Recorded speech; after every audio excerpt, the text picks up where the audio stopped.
Allez, 14h30 à Paris. Bienvenue dans votre rendez-vous. Derrière l'image, on prend le temps de décrypter l'info comme chaque jour à partir d'une photo qui fait sens. Et on va parler aujourd'hui de cette affaire qui a choqué la France, la mort de la petite Liana. Son corps sans vie a été retrouvé dans un silo abandonné dans le village de Fleurance, dans le Gers. Sa mort a donné suite à des manifestations et des marches blanches dans tout le pays, comme ici, devant le ministère de la Justice à Paris. Bonjour, Laure Manin. Bonjour On va Elisabeth. décrypter ensemble ce cliché que vous avez choisi pour nous. On le revoit peut-être, expliquez-nous ce qu'on y voit et surtout ce qu'il nous raconte de cette affaire aujourd'hui. Ce qu'on voit, c'est la colère de la population. Vous voyez beaucoup de femmes, d'ailleurs, réunies devant ce ministère de la Justice à Paris, place Vendôme, une place très chic. Et puis, au tout début, sur le premier plan, on voit les vies de nos enfants valent plus que vos délais. Le délai, c'est évidemment les délais qui ont été sans doute responsables de la mort de Liana, une mort qu'aurait probablement pu éviter si l'affaire avait été traitée dans les temps, parce que Jérôme Barella, qui est le principal suspect pour le meurtre de la petite Liana, eh bien, il avait plusieurs plaintes et signalements à son encontre depuis 2017. 9 ans et aucune convocation devant la police ou la justice. Alors forcément une colère froide, colère calme, pas de jet de gaz lacrymogène, pas de violence entre les manifestants ou manifestantes et la police, à part quelques échauffourées vraiment accessoires. Mais ce qu'on voit, c'est surtout un ras-le-bol général contre la lenteur de la justice et cette jeune fille qui est probablement morte en vain alors que sa vie aurait pu être épargnée. Et cette manifestation devant le ministère de la Justice, ce n'est pas forcément le signe d'une colère contre les magistrats, contre des juges, des procureurs. Non, ça va bien plus loin que ça. Oui, effectivement, après cette mort, la France entière a été choquée. Il y a eu des prises de parole politiques dénonçant la lenteur de la justice.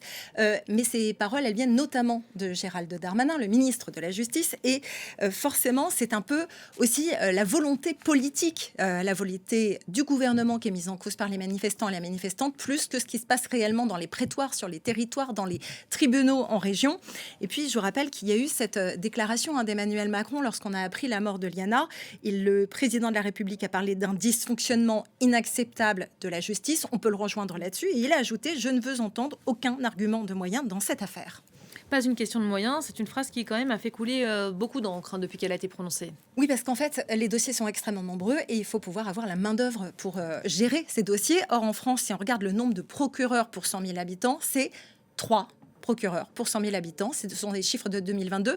La moyenne de l'Union européenne, c'est 4 fois plus. Et si on regarde la Bulgarie ou la Lituanie, eh bien, on va jusqu'à 24 procureurs pour 100 000 habitants. Et en face des affaires qui sont extrêmement nombreuses. Alors peut-être que le nombre de personnes ne fait pas la volonté, mais néanmoins, il faut gérer.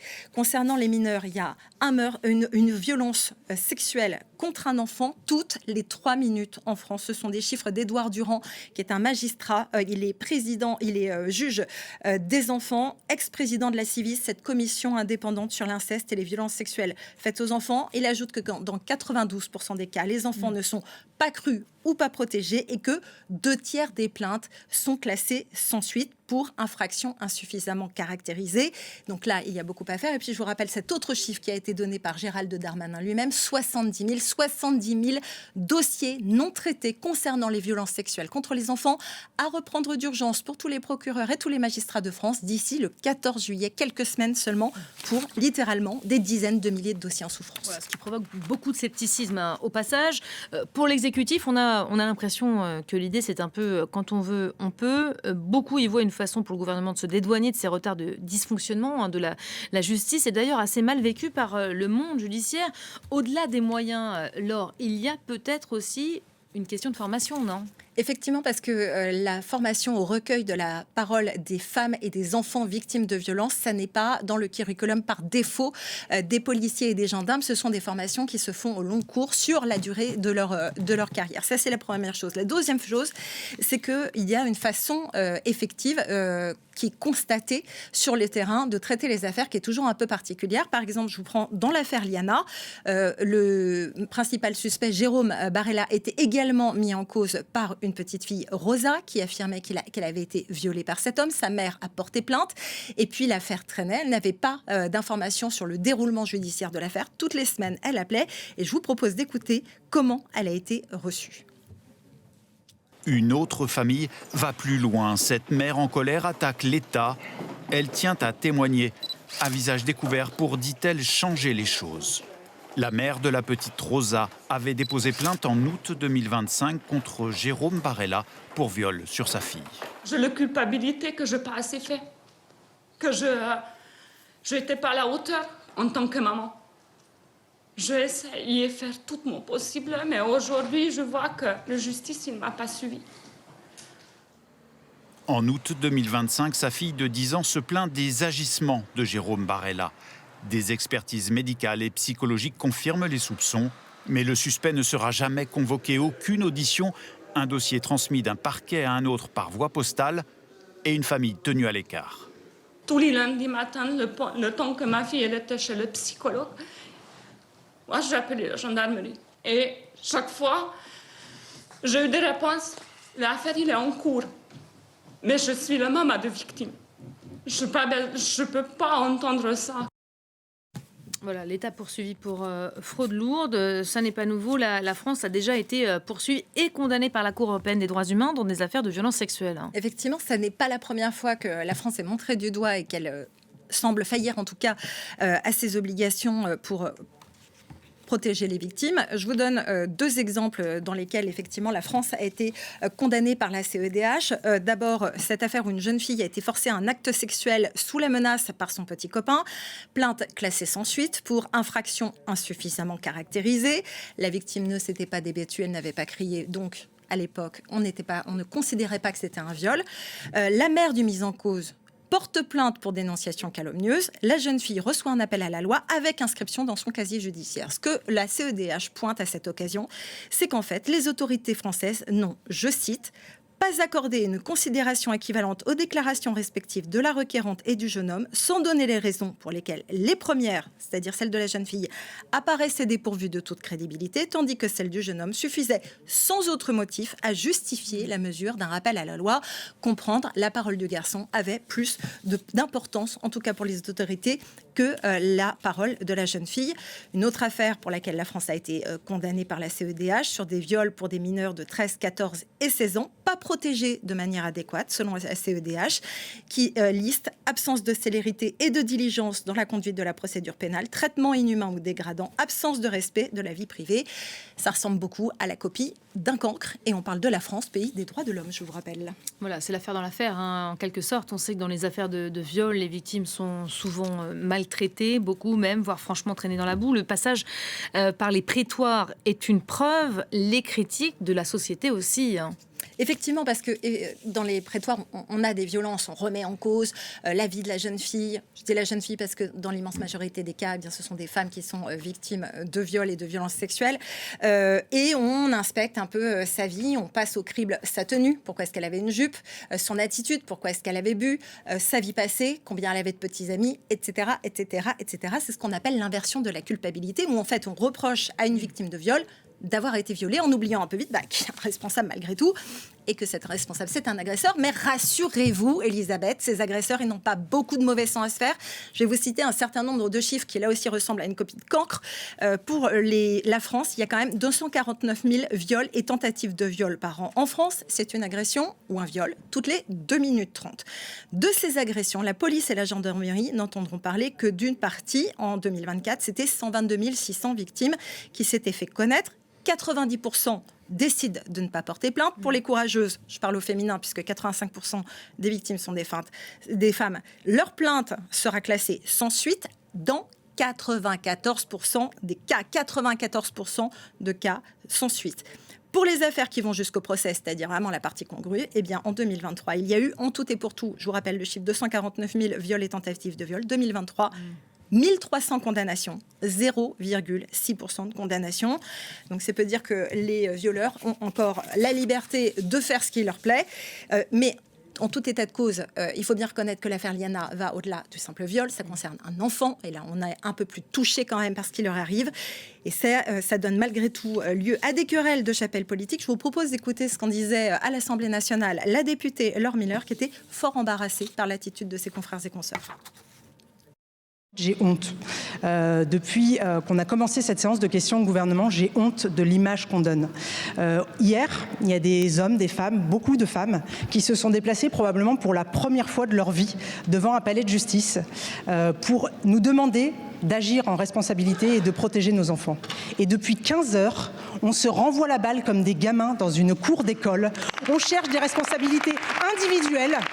Et en fait, j'imaginais, mais avec beaucoup de naïveté sans doute, qu'on allait être constructif enfin, parce que je crois que c'est ce que les gens attendent de nous sur un sujet comme celui-ci, qu'on se tienne la main, qu'on se tende la main, qu'on se mette tous autour d'une table pour travailler pour nos enfants. Et si être député en mai 2026, c'est ça, eh bien je ne me sens pas députée, je me sens citoyenne et je suis vraiment déçue.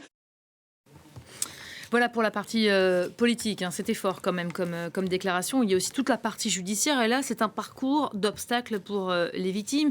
Est-ce que c'est ça qui explique qu'aujourd'hui, soudainement, une trentaine de femmes dénoncent en même temps les agissements du chanteur Patrick Bruel, parce qu'évidemment les histoires se croisent. Pourquoi cette synchronicité dans leurs plaintes aujourd'hui ? Alors, on a effectivement parlé déjà du traumatisme du viol. Le fait d'avoir été violé, c'est pas très agréable. Mais quand en plus, il faut passer par l'épreuve judiciaire et le fait d'être traîné dans la boue par les prétoires ou par l'opinion publique, forcément, ça ne pousse pas vraiment à se faire connaître. Ajoutez à cela un homme célèbre, riche, plus joli garçon, qui a des hordes de fans derrière lui, et forcément, on rajoute à cet comportement, cette inversion de la culpabilité, la possibilité que peut-être ces femmes ont des idées derrière la tête, c'est d'être d'un seul coup célèbre ou de gagner de l'argent avec ça. Je vous précise tout de suite, on ne gagne pas d'argent en France quand on porte plainte pour viol. Ça coûte plutôt de l'argent aux victimes qui portent plainte.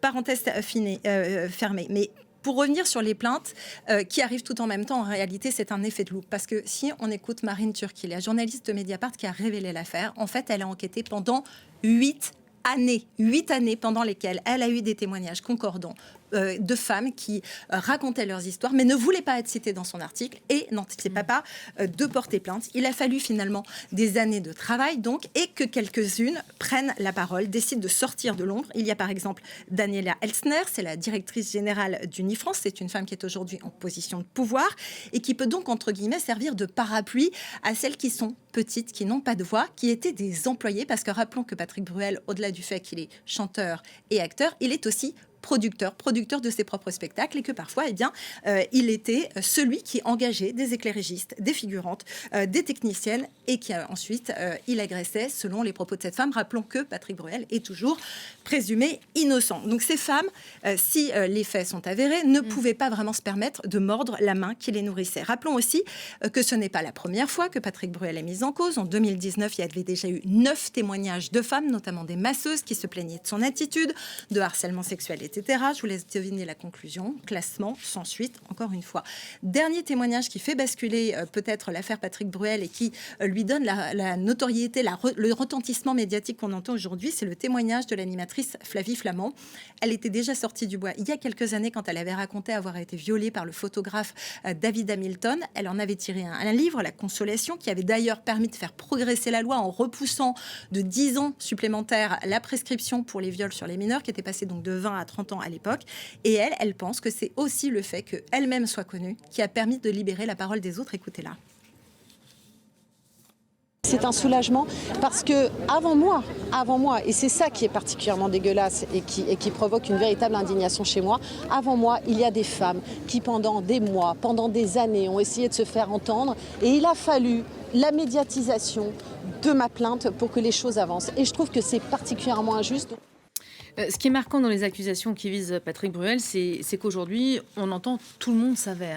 Oui, tout le monde savait, en tout cas dans son milieu professionnel, dans son entourage professionnel, le personnel était mis au courant, les femmes journalistes étaient mises au courant, et on disait aux femmes, et bien surtout, ne sois jamais seule avec lui, s'il t'invite dans sa loge, n'y va pas, etc., etc.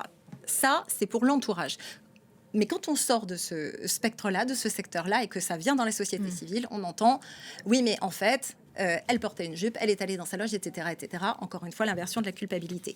Rappelons aussi que dans les Tout le monde savait, ça n'est pas la première personne célèbre qui a été mise en cause. Il y a eu le cas notamment de Gérard Depardieu, l'acteur dont on a dit il y a quelques mois, quand il lui-même était devant les tribunaux, que tout le monde savait. Et pourtant, pendant des décennies, il a continué à mettre des mains aux fesses, tenir des propos graveleux, voire davantage, sans être enquiquiné. Il a fallu la plainte de 2 femmes agressées sur le tournage des Volets Verts pour obtenir une condamnation, et notamment un versement d'indemnité pour victimisation secondaire pour la façon dont elles ont été traitées devant le tribunal par Jérémy Assous, l'avocat de Gérard Depardieu. À l'époque, Gérard Depardieu avait été condamné. Il a interjeté appel, donc il est à nouveau considéré comme innocent jusqu'à preuve du contraire. Mais c'est le signe que malgré tout, il y a cette façon de considérer les artistes avec un spectre particulier. Je vous rappelle ce qu'avait dit Emmanuel Macron au moment de cette affaire concernant Gérard Depardieu. Je le cite: « Je suis un grand admirateur de Gérard Depardieu et je le dis en tant que président et en tant que citoyen, il rend fier la France. » Ça veut dire qu'il y a aussi une question de politique dans les affaires de justice? Oui, parce que il y a de toute évidence une dichotomie entre la théorie et la pratique, entre les paroles et les actes. Si on regarde 2017, Emmanuel Macron arrive au pouvoir, premier mandat, il veut faire des violences faites aux femmes la priorité de son mandat, il le renouvelle pour le 2e mandat, sauf que c'est pas flagrant quand il tient ce genre de propos sur Gérard Depardieu. Je vous rappelle que Brigitte Macron, son épouse, s'était rendue au spectacle de l'humoriste Harry Habitant, qui avait lui bénéficié d'un non-lieu dans une affaire de viol également, et elle avait traité les féministes et les femmes qui manifestaient à ce spectacle de sales connes. Ça laisse passer un message pas terrible.